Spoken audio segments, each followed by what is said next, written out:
Hello and welcome to Sound Financial Bites. I'm Paul Adams, President and CEO of Sound Financial Group, joined today by Cory Shepard, the unique, engaging, ever so intelligent President of Sound Financial Group, CFP, and the guy who makes sure that when I do things in the marketplace, they get properly translated into English. Cory, glad you could be here. I am always a little nervous when someone describes me as unique, but I'll take it in its best light from you, and I'm glad to be here. Yeah, so glad you can be. So we promised everyone last week what we do is pick up on part 2 of common financial myths. Now, Cory and I have been working on some other stuff today, and we're just jumping in to record this podcast, this YouTube video for you. We're hoping you find it valuable. We're going to be hitting on 4 other major areas. Number 1 is that people miss the backdoor Roth. We're going to explain what that is briefly. That people end up, number 2 for today, is they get a product salesperson instead of an actual advisor, and they collapse those two. Third, people count on way too much. They count on the success of the company they work for, and they might be an owner or they might be an executive or employee counting too much on the employer they work for. 2 more, saving money instead of building assets. And last but not least is realizing that when we borrow money, they're not lending us money on our assets. They're lending us money on our future potential to earn income. So with that as our 5 major topics today, we are going to go fast. We're going to be done quickly, and we're going to do our best to point you to some other podcast episodes that will be useful for you in your learning on each of these topics. And you ready to go, Cory? I'm ready to go. All right. So number 1, missing the backdoor Roth IRA. Cory, but everybody tells me I make too much money. I can't put money in a Roth. It's funny. This is one of the few financial topics that everyone seems to know something about, but they usually don't know the right thing about that thing. Yes. They think they can't, right? Yeah. So yeah, there is a way to get it into a Roth, even if you make too much money. Now, I think, Paul, I always forget the exact numbers because they change from year to year. I think you looked them up for us beforehand. So we have 100. If you are single, you start having to be phased out at $120,000 a year, totally phased out by 135, meaning the $5,500 you could put in if you're under the age of 50, or $6,500 if you're over the age of 50, because you get a catch-up contribution. And if you're married filing jointly, that phase out happens from $189,000 to $199,000. As most of you know, most of our clients are between $300,000 and $1.5 million of income. So most of our clients do not qualify through the front door of a Roth IRA. Now, Paul, I always get this kind of weird look on people's faces when I'm explaining this, because they say, wait a second, I make too much money to put money into a Roth, but there's a way for me to get the money into it anyway. Like, why don't they just let me put money into it anyway? And I say, oh, welcome to the logic of government. I don't know what else to tell you. Right. And it's because the reason I mentioned earlier about it being a front door to the Roth IRA is that there still is a back door. And the back door to the Roth IRA that everybody's at least somewhat familiar with is I can take IRA money and I can convert it to Roth no matter how much money I make. But what's unique is if we've already converted all of our IRA money to Roth, or if we put all of our IRA money into a 401k, suddenly we don't have any other IRAs. And we can take 100% of our IRAs and flip them to Roth. But Paul, what's the income limit of putting money into a regular IRA? It's unlimited. Even if you have an employer plan, you can still put money in an IRA. And all we need to do is put in non-deductible contributions to an IRA, and then we can convert that to a Roth IRA. Now, in full disclosure, if you Google this, you're going to see a few tax forums saying, well, it might be a step transaction because you're putting it in and you're immediately putting it to Roth. But the funny thing is, you will also, if you read a little more, and it's not just somebody pontificating about maybe what the IRS will do, the IRS has literally not blown any of these up that we could find so far. Our clients do it regularly, and all it is a strategy to put money in the IRA in a way that's totally transparent and visible, and then converting that IRA to a Roth, which does not have any tax consequences because we put the money into the IRA after tax. It's that simple. But why don't people talk about it? Well, it sounds like that might have to be another episode where we dig into all the reasons why financial institutions don't necessarily want to tell you why you would be able to put all your money into Roth, even though it seems like you should. Great teaser trailer. I like it.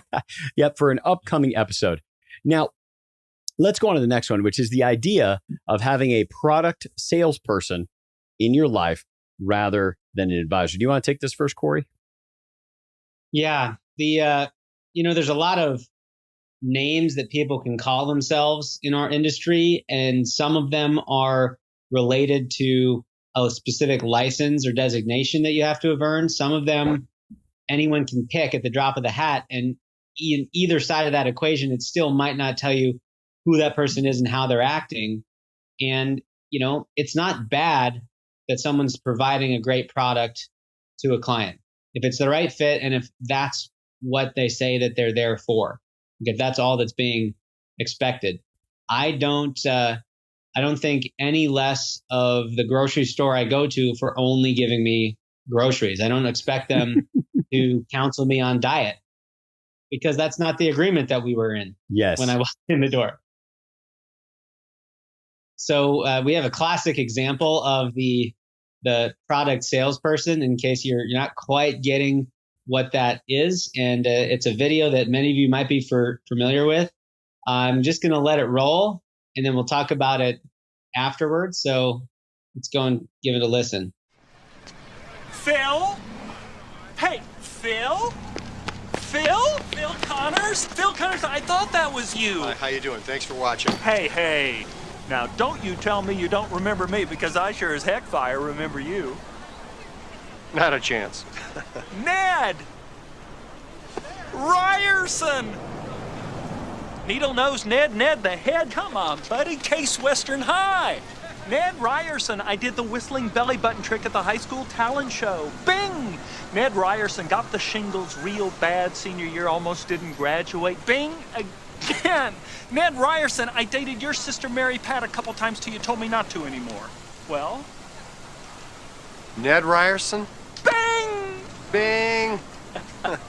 So did you turn pro with that belly button thing, Ned, or No, what? Phil, I sell insurance. What a shock. Do you have life insurance? Because if you do, you could always use a little more. Am I right or am I right or am I right? Right. Ned, I would love to stand here and talk with you, but I'm not going to. See. Hey, that's all right. I'll walk with you. Whenever I see an opportunity now, I charge it like a bull. Ned the Bull, that's me now. I got friends of mine who live and die by the actuarial tables, and I say, hey, it's all one big crapshoot anywho.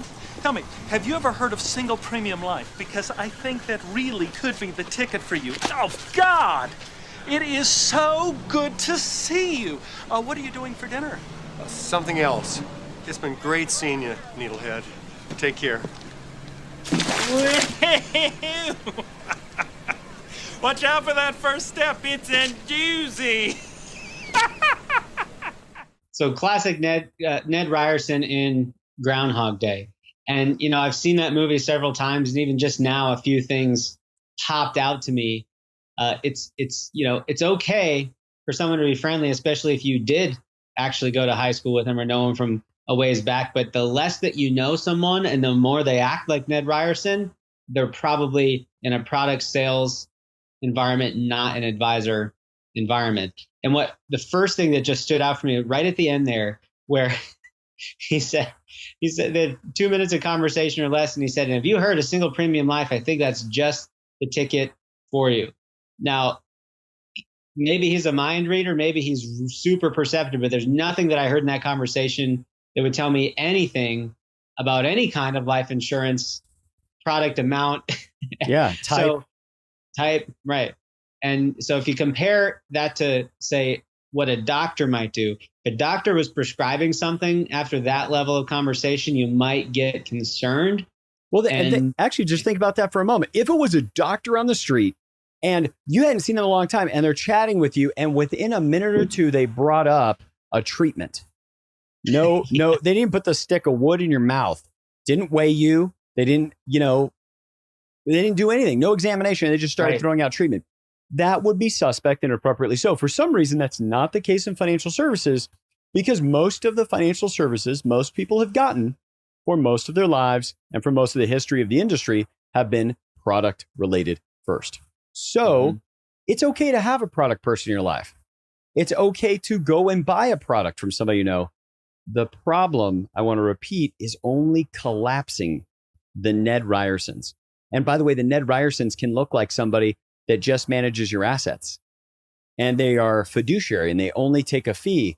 But if they're not looking at everything globally with you, if they were willing to manage your money without knowing a great deal about you, then you might still have a product salesperson. So let's hit our next one. Cory, if you're ready. I'm ready. All right. Next up is counting too much on the success of the company you work for. Now, this comes in a couple of different ways. One is you could be the business owner. Okay. And it still applies to you. So don't tune out here. The flip side is you're an executive and you've gotten a bunch of stock, etc. Now, here's the problem. In either of those cases, if you're the owner, you have a lot of your net worth wrapped up in the company that you work for. Makes sense. That's where a huge chunk of your balance sheet is. It's where your blood, sweat, and tears are invested, especially the very entrepreneurial business owners that open new businesses, invest back into their businesses.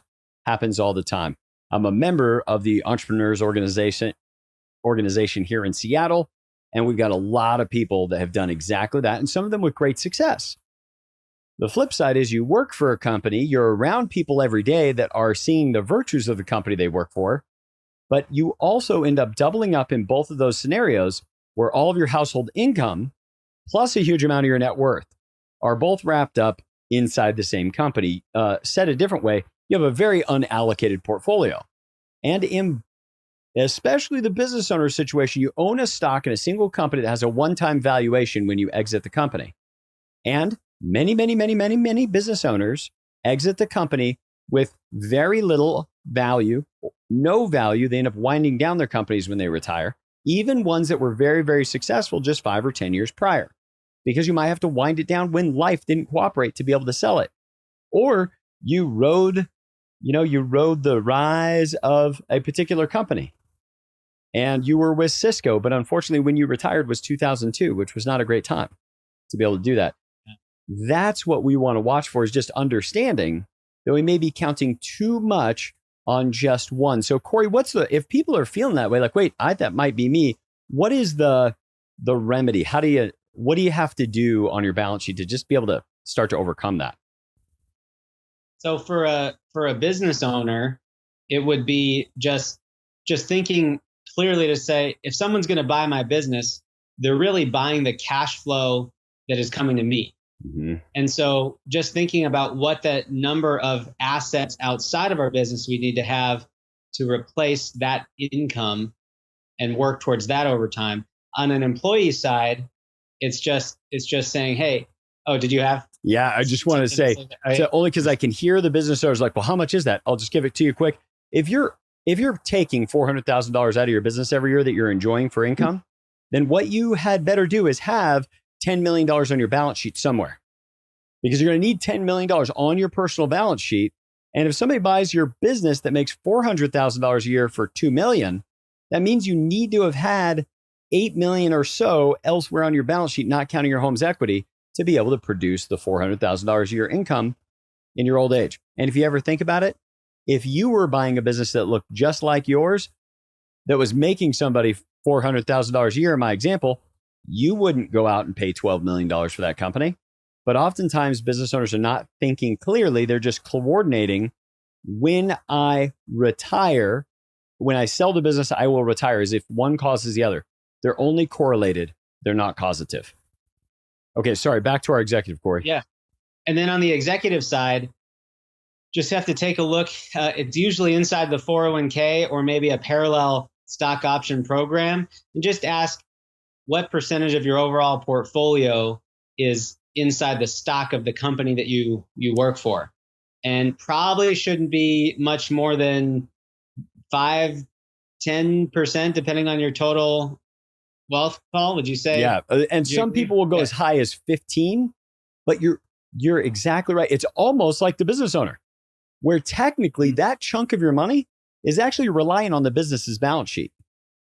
And too many business owners, and it tricks people, because both business owners and high income earning executives with stock options, there are legendary stories of the people that exited those companies, 8-figure payouts, never had to worry about money again. But nobody tells the story of when they, like, I actually think of a couple that. Well, Enron is the classic example. That's the first one that really raised this as an issue. Yes. Before they went down, they were lauded as the best, one of the best companies in the world, most ethical, well-run. And incidentally, another podcast would be all of that, all of their wrongdoing was actually posted in public filings where anyone could have read it. So that's another story. I've got one better for you is MCI WorldCom. A colleague of mine was meeting with this family. And at that time, they had almost $2 million of MCI WorldCom. And he had a very sober conversation with him, say, you are pretty overly concentrated here. And what I think we ought to do is that should only be like 20% of your portfolio. He was more aggressive than I am in that regard in terms of his advice. And the wife got very upset. She's like, you are trying to steal from us. You're just trying to sell us something. We don't need that. MCI is going to retire us. This is the world's most innovative. And he left. Not long later, that entire portfolio of $2 million worth of WorldCom was not worth enough to buy a car. And he went back because they had done some stuff with him. And he went back to their house to get something signed on his way home. And the wife wouldn't even come downstairs. She was so mourning and humiliated the way that she acted with him. And they had to start over. And here's the thing.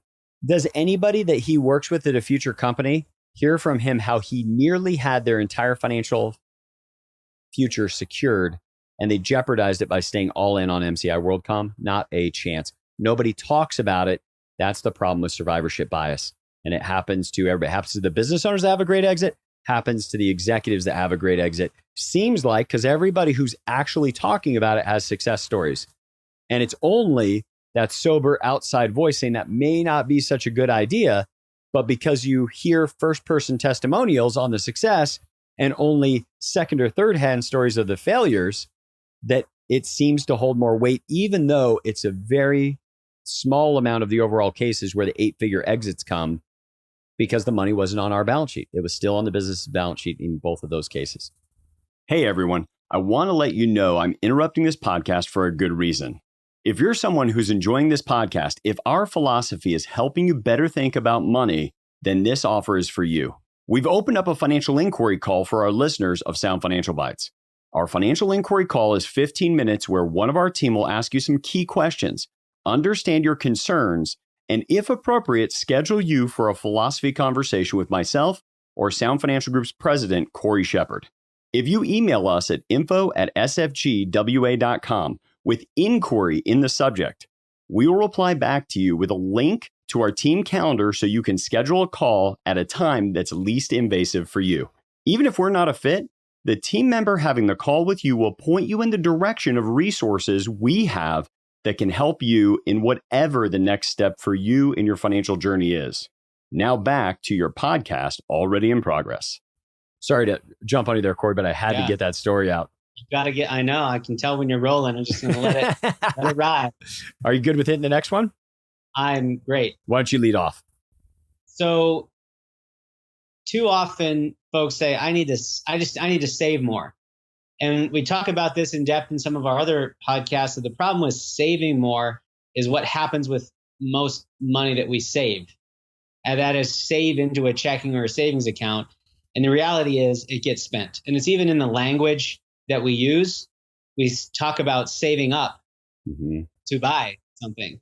So there's this inherent connection to, short-term pile up of money to then push it off somewhere else. So we just want to change that language entirely, change the rules so that we're not fighting that stream of current coming at us like a river. So we talk about building assets into something like a wealth coordination account. And without us, I was going to say, to keep us fairly rapid fire here, that's going to be episode number 45. on our podcast. If you go back, look at it, wealth coordination account, we've done a couple of podcasts on that specifically. But the idea being set money into an account and change your mindset as a family. You're not saving money. You're setting aside your income to acquire assets. And that's going to help us help our clients escape the gravitational pull of most of the consumption-based language that exists out there. Absolutely. Cory, do you want to introduce the video that we're going to show our folks next? If you're on YouTube, or you're going to hear it if you're on audio. Absolutely. So I still haven't seen this movie, unfortunately, although it's with some actors that I really enjoy. So I can't tell you if it's actually a good movie or not. But The House, starring Will Ferrell and Amy Poehler, all I know about is the family's got not as much money as they thought that they did and need to turn some very creative means to get there. And this clip is them finding out part of what they don't have that they thought that they had. Bob took away our scholarship, which we were kind of counting on. But then we remembered that we have a college fund with our dear financial advisor, Dawn. You don't have enough money. Okay, right here. It says right here in this account we have $401,000. Jackpot. You missed it. Nope. That says you have a 401k account. If you liquidate that right now, you'll have, maybe $5,000. So what happened to the other $396,000? Boom. Gotcha. What is wrong with the two of you?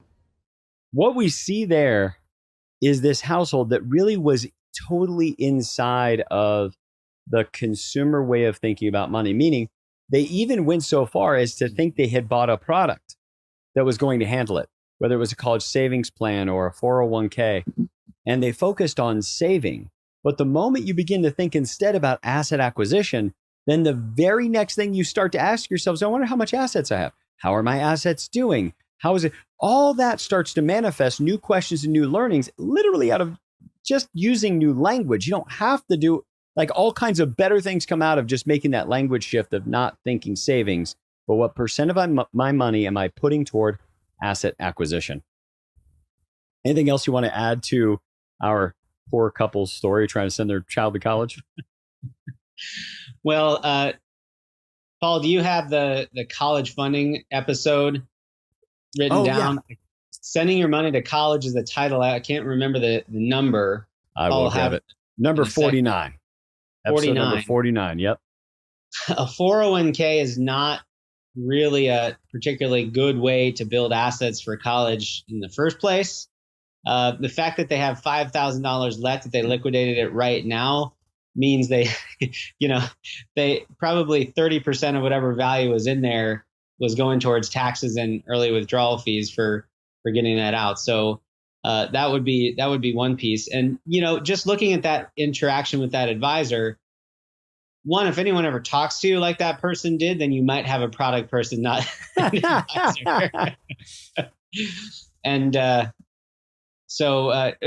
you might also have a product salesperson if you have something that you don't really understand, like they didn't really understand what they had there, only because in product sales, they tend to focus on the one thing and just enough information to get that fit into a slot instead of globally understanding how that fit into everything that they had. Yeah, absolutely. I couldn't agree with you more. The last observation I have from that clip is if you watch some of the extended trailers on that movie, you'll see it's like a, upper middle class family in a nice neighborhood, and everything looks good from the outside. It's a hollow chocolate Easter bunny on the inside. Like it is, they just didn't have the assets. They don't have the retirement money. They don't have anything handled. And it's one of the reasons why we tell our clients, do not judge whether or not to introduce somebody to our firm or judge that somebody is successful simply because all the accoutrements look nice, because that may or may not be an indicator of anybody's actual wealth or what their balance sheet looks like or whether or not they have their future handled. So speaking of future, let's go to our last point. That is that most people think when they borrow money that they're borrowing money on things that they buy. So what's an example of where people think, Cory, that they're borrowing some money to buy a Well, a car, a boat, a house, Yeah. And a handbag, a handbag, a credit card. Yeah. So I want you guys to think about that and why this is so easy for us to slip into. We get the house appraised before we buy it. We have to put down payment on, and there is a loan to value that has to be paid attention to on those assets before you can take and have that lending buy the house, have the lending buy the car, because you can't borrow $50,000 to buy a $40,000 car. You borrow $40,000 to buy a $40,000 car. So it seems very coordinated with the asset we're getting, but it's not. They are not lending money against the asset. They are lending money against what, Cory? Against our future ability to earn income. And your trustworthiness about whether or not you'll give that income to them, hence your credit report. And, as we get older, if income is not there, it gets harder to get those kind of loans. Or another way to say it is, no one's going to give you a credit card, a mortgage for your retirement. Mm-hmm. No one's going to say, oh, you're done working? Great. Here's a loan for the next 20 years, because where's the income going to come from? Totally. And that's kind of the final proof. And if you flip that on its head, and we bring this back to building assets for the future, think about if everyone got a mortgage when they graduated college, and it was not to a bank, but it was a debt that they owed their future self 30, 40 years down the line, and it was a monthly payment, a bill we had to pay, someone calling us and screaming at us if we didn't pay it. Would we have a different situation of savings in our country? Oh my goodness. I think that's such a great point, because people don't think about that net present value of the money we owe the older version of us. Nobody's talking about that. It rarely comes up, but actually one of our newest team members, Jeff, who just joined us, he's a guy who has done a great job with his own money. He and his wife could punch out right now. You're going to hear more about him and hear him on the podcast.